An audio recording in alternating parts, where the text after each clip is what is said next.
O Natal vai muito além de presépio, da famosa árvore enfeitada, do bom velhinho e de tantas outras tradições. É uma história verdadeira que envolve um Salvador, a promessa viva, a esperança que o mundo precisava.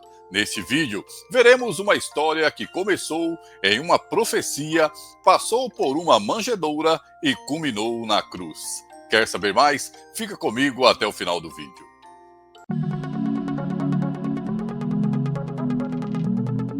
A graça e a paz do nosso Senhor Jesus, prepare-se para mergulhar em uma jornada que o levará a enxergar o Natal por uma nova perspectiva, analisando uma profecia do Antigo Testamento e o seu cumprimento no Novo Testamento.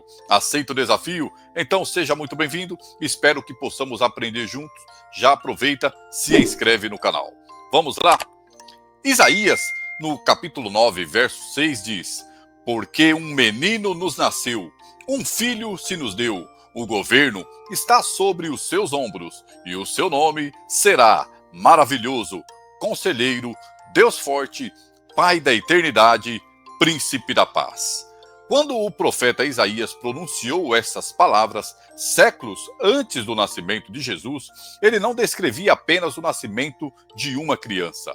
Ele estava anunciando o cumprimento de um plano eterno, um Messias prometido, um rei que viria não apenas para Israel, mas para toda a humanidade. E o cumprimento dessa profecia no Novo Testamento é o verdadeiro significado do Natal. Hoje, quando falamos de Natal, muitos lembram de árvores enfeitadas, luzes coloridas e até do bom velhinho vestido de vermelho. Mas, antes de qualquer tradição existir, havia uma promessa tão poderosa que atravessou impérios, vencendo guerras, culturas e gerações, até se cumprir naquele dia em Belém. E é sobre isso que veremos nesse vídeo o verdadeiro significado do Natal, segundo a Bíblia, desde a profecia até o cumprimento. Séculos antes do nascimento de Jesus, Isaías já havia anunciado aquilo que mudaria a história da humanidade. Ele não falava de uma data festiva, nem de símbolos culturais. Ele falava de um rei, do Deus forte, do príncipe da paz. Cada palavra profética apontava para um momento que o céu aguardava e a terra precisava: o nascimento do Messias. E essa promessa não estava sozinha. Miqueias também declarou: e tu, Belém Efratá, de ti me sairá aquele que há de governar em Israel. Belém, uma cidade pequena, desprezada, seria o cenário escolhido por Deus para revelar ao mundo o Salvador.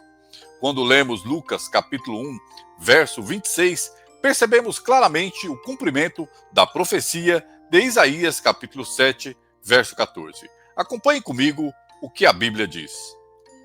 Portanto, o mesmo Senhor vos dará um sinal. Eis que a Virgem conceberá e dará à luz um filho, e chamará o seu nome Emanuel. Bom, agora que já vimos o anúncio da profecia, vamos ver o seu cumprimento no Evangelho de Lucas, capítulo 1, do verso 26 ao 35. Acompanhe comigo.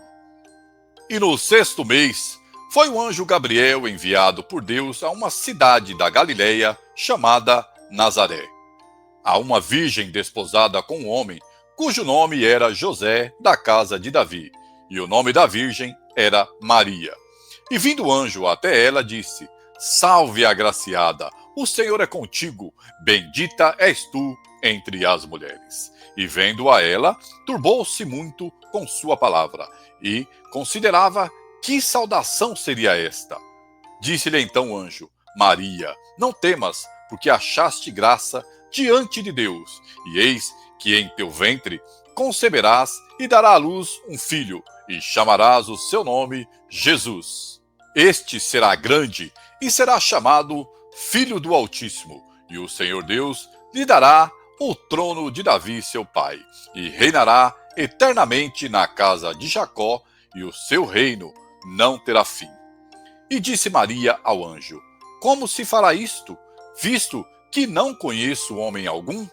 E respondendo o anjo, disse-lhe: Descerá sobre ti o Espírito Santo, e o poder do Altíssimo te cobrirá com a sua sombra. Por isso também o santo que de ti há de nascer será chamado Filho de Deus. Na sequência, o capítulo 2 de Lucas descreve o nascimento de Jesus. Ou seja, a profecia do Antigo Testamento se cumpriu exatamente como Deus havia dito. A concepção virginal, o local, a linhagem, o propósito, tudo seguia o plano eterno do Pai. Mas, ao longo dos séculos, algo diferente e inovador aconteceu. O Natal foi ganhando elementos culturais que não têm origem nas Escrituras. E aqui precisamos entender algo fundamental.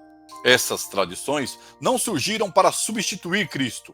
Elas surgiram porque as culturas, ao longo do tempo, foram absorvendo símbolos próprios e misturando com a celebração cristã. Por exemplo, a árvore de Natal. Ela não aparece em nenhum relato bíblico. Sua ideia vem de tradições europeias antigas que usavam árvores verdes no inverno como símbolo de vida. Quando o cristianismo se espalhou por aqueles povos, muitos passaram a usar a árvore como um lembrete visual de que a verdadeira vida veio por meio de Cristo, mesmo que o uso da árvore não esteja nas Escrituras. Da mesma forma, o Papai Noel não é uma figura bíblica. Ele se originou da história de Nicolau, da cidade de Mira, um bispo conhecido por sua generosidade, que ao longo da história acabou sendo transformado em um símbolo comercial, muito distante do propósito original do Natal. E é justamente aqui que tudo se conecta. Enquanto a Bíblia nos mostra profecias precisas, um nascimento sobrenatural, o cumprimento do plano de redenção e um Salvador que veio ao mundo, as tradições modernas frequentemente deslocam o olhar das pessoas para símbolos que não têm relação com a mensagem bíblica. Mas, calma, não é necessário negar a existência dessas tradições. É preciso colocar cada coisa em seu devido lugar. A árvore pode até ser um enfeite. Papai Noel pode ser uma figura folclórica. A festa pode ser bonita. Mas o centro do Natal nunca poderá ser outro além de Jesus Cristo. A promessa anunciada pelos profetas não falava de presentes, de neve, trenós ou comemorações. Falava de redenção. Falava de luz que brilha nas trevas. Falava de um Deus que se fez carne e habitou entre nós para salvar aquele que estava perdido. Quando celebramos o Natal à luz das Escrituras, voltamos ao essencial. Aquele menino que nasceu em Belém não era apenas uma criança, era o cumprimento da promessa, o Emanuel, o Deus conosco. E por mais que o mundo tente encobrir essa verdade com tradições bonitas, mas vazias, nada pode apagar a realidade eterna proclamada pelos profetas e cumprida na manjedoura. O verdadeiro sentido do Natal é e sempre será Cristo, nosso Senhor e Salvador. Aquele que, por meio do seu sacrifício na cruz, pagou o preço pelos pecados da humanidade e ofereceu a oportunidade de salvação e vida eterna. O Natal bíblico nos convida a olhar para Belém, não para vitrines iluminadas, a ouvir a voz dos profetas, não a propaganda, a reconhecer que a maior dádiva não vem embrulhada, mas veio ao mundo envolta em panos e deitado em uma manjedoura. O verdadeiro sentido do Natal é a fidelidade de Deus, a vinda do Salvador e a esperança eterna que temos em Cristo. Tudo o mais é secundário, passageiro ou simplesmente cultural. Mas Jesus é e sempre será o centro de tudo. Portanto, que nesse Natal possamos refletir sobre quem estamos colocando no centro da nossa celebração. E que ao invés de nos perdermos nas luzes da cidade, possamos encontrar a luz do mundo, Jesus Cristo, o verdadeiro presente de Deus para todos nós. Desejo que você tenha um Feliz Natal ao lado de seus familiares, amigos e principalmente na presença de Jesus. Gostou?